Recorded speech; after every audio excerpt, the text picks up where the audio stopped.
ఇక తెలంగాణ రాష్ట్రంలో hot topic మారిన పేరు ఎవరిదంటే కవిత. ఈ పేరు ప్రతిరోజు వినబడుతూనే ఉంది. బీఆర్ఎస్ పార్టీ నుంచి కవితను బయటకు పంపించారు. అట్నే కవిత బీఆర్ఎస్ పార్టీ సభ్యత్వానికి అటు ఎమ్మెల్సీకి కూడా రాజీనామా చేసింది. మొత్తం ఏదైతే బీఆర్ఎస్ పార్టీ మీద రోజు సోషల్ మీడియాలో అయినా సరే మీడియాలో అయినా సరే బీఆర్ఎస్ పార్టీ మీద వాళ్ళు చేసినటువంటి అరాచకాల మీద బయట లెవెల్ కాకుండా ఆమె మాట్లాడుతుంది. ఇక మొత్తం ఏదైతే హరీష్ రావు టార్గెట్ కూడా కవిత మాట్లాడుతూనే ఉంది ప్రతిరోజు. అది అందరు చూస్తున్న విషయం తెలిసిందే. అయితే కవిత ఇప్పుడు ఏం చేస్తుందట అంటే సిద్దిపేట నియోజకవర్గం మీద రానున్న ఎన్నికలలో ఆమె పోటీ చేయడానికి సిద్ధమవుతుందట. క్యాడర్ను సంపాదించుకుంటుందట. అటు సిద్దిపేట నడిబొడ్డున ఆమె పార్టీ ఆఫీస్ కోసం ల్యాండ్ కూడా తీసుకుందట. మరొకసారి చూద్దాం మరి కవిత సిద్దిపేటకి వస్తే మరి రాజకీయం ఎట్లుంటుంది ఏంటన్నది. సిద్దిపేటపై కవిత నజర్. మొత్తం ఏదేమైనప్పటికైతే కవితనైతే గత కొంతకాలం నుంచి అయితే ఆమె హాట్ టాపిక్ గా మారింది. అటు హరీష్ రావుని తిడుతుంది, కేటీఆర్ని తిడుతుంది, కేసీఆర్ని తిడుతుంది, ఉన్న వాళ్ళందరినీ తిడుతుంది. ఎన్నికల్లో పోటీకి రంగం సిద్ధం. తెలంగాణ నడిబొద్దున 1000 గజాల స్థలం ఫిబ్రవరి 16న భూమి పూజ. ఫిబ్రవరి 16వ తేదీన అయితే సిద్దిపేటలో భూమి పూజ చేసుకుంటారట మరి కవితక్క. అన్ని పార్టీల యువతపై ఫోకస్. బతుకమ్మ జన్మభూమి నినాదాలతో ప్రణాళిక. ఆసక్తికరంగా సిద్దిపేట రాజకీయం. సిద్దిపేట అంటే ఒకప్పుడు కంచుకోట. అటు కేసీఆర్ గారు తర్వాత ఇక మళ్ళా దాన్ని సిద్దిపేటను పట్టు నిలుపుకుందంటే హరీష్ రావు గారే. ఇక ప్రతిపక్ష నాయకులైనా సరే ఇప్పుడున్న గవర్నమెంట్ అధికార పార్టీ నాయకులైనా సరే హరీష్ రావును ఢీ కొట్టాలంటే అసలు ఇంతవరకు ఎవరు కూడా ఢీ కొడతలేరు. అది అందరు తెలిసిన విషయమే. మరి కవిత రానున్న ఎన్నికలలో సిద్దిపేట నుంచి పోటీ చేయడానికి సిద్ధమవుతుందట. మరి సిద్దిపేట పోరాటాల గడ్డ. తెలంగాణ ఉద్యమానికి పునాదులు పరిచిన నేల. 1985 నుంచి కేసీఆర్ కు ఆ తర్వాత హరీష్ రావుకు కంచుకోటగా సిద్దిపేట వర్ధిల్లుతున్నది. 1985 నుంచి అటు కేసీఆర్ కు ఇటు హరీష్ రావుకు సిద్దిపేట మొత్తం అయితే వాళ్ళ హైండోవర్లో నడుస్తుంది.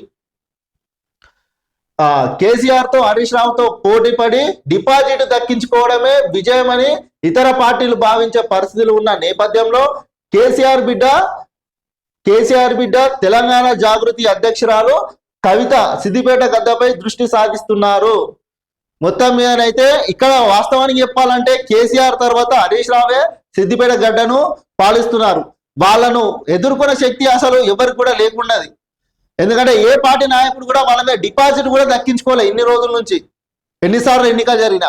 కానీ అదే గడ్డ మీద కేసీఆర్ బిడ్డ కవిత జాగృతి అధ్యక్షురాలు గారు రానున్న ఎన్నికల్లో పోటీ చేయడానికి అయితే సన్నద్ధం చేసుకుంటుందట. మొత్తం మీదనైతే తన పార్టీ తన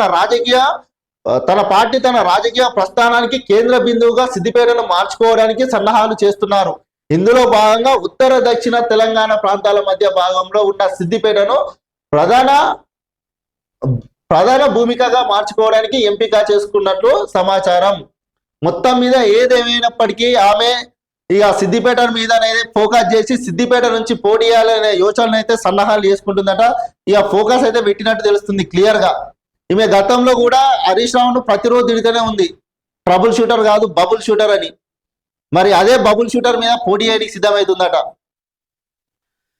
సిద్దిపేట సమీపంలోని రంగనంపల్లి రాజీవ్ రహదారిపై ఉన్న తెలంగాణ అమరవీరుల స్తూపం సమీపంలో ఆమె ఇప్పటికే 1000 గజాల స్థలాన్ని సేకరించినట్టు సమాచారం.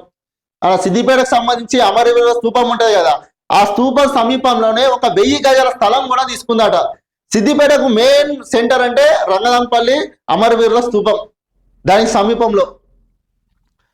జనంపాటలో భాగంగా ఫిబ్రవరి 16న ఆమె సిద్దిపేటకు రానున్నారు. ఆ సమయంలో నిర్ణయించిన స్థలంలో భూమి పూజ నిర్వహించి పార్టీ భవన నిర్మాణానికి సన్నాహాలు చేయనున్నట్లు సమాచారం. ఇక ఏదేమైనప్పటికీ ఆమె జనంపాట ప్రోగ్రాం చేస్తుంది, అన్ని జిల్లాలు తిరుగుతూ ఉన్నది కవిత. అయితే ఫిబ్రవరి 16వ తేదీన అయితే సిద్దిపేటకు కూడా వస్తుందట. ఆమె ఏదైతే స్థలం సేకరించిందో ఆ స్థలంలో ఆమె పార్టీ కోసం భవన నిర్మాణానికి భూమి పూజ చేస్తుందట. ఇక ఒకవేళ ఇది సమాచారమే ఉంది. మొత్తం మీదనైతే ఇక హాట్ టాపిక్ గా మారిన కవిత మరి సిద్దిపేట నుంచి పోటీ చేస్తే, మరి కవిత అంటే ఎవరో కాదు కేసీఆర్ గారి బిడ్డ.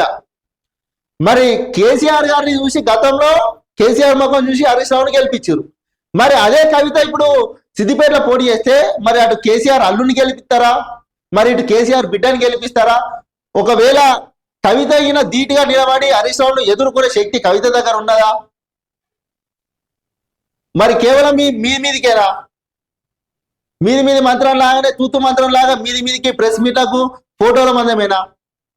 చూద్దాం మరి రానున్న రోజులలో. మరి వచ్చే నెల 16వ తేదీ వస్తే, ఫిబ్రవరి 11వ తేదీ వస్తే మరి కవిత సిద్దిపేటలో జాగున్న నిజం వాస్తవమా అవాస్తవమా, మరి భూమి పూజ చేస్తుందా చేయదని దీన్ని బట్టే తెలుస్తుంది. ఒకవేళ భూమి పూజ అయిన చేసి స్థలం తీసుకొని భూమి పూజ అయిన చేస్తే సిద్దిపేటలో హరీష్ రావు మీద కవిత పోటీ చేస్తున్నా అనేది 100% నిజం. ఇక మరి ఇక తర్వాత రిజల్ట్ తర్వాత చూద్దాం, కానీ మొత్తం ఏనైతే ఇది పక్కా.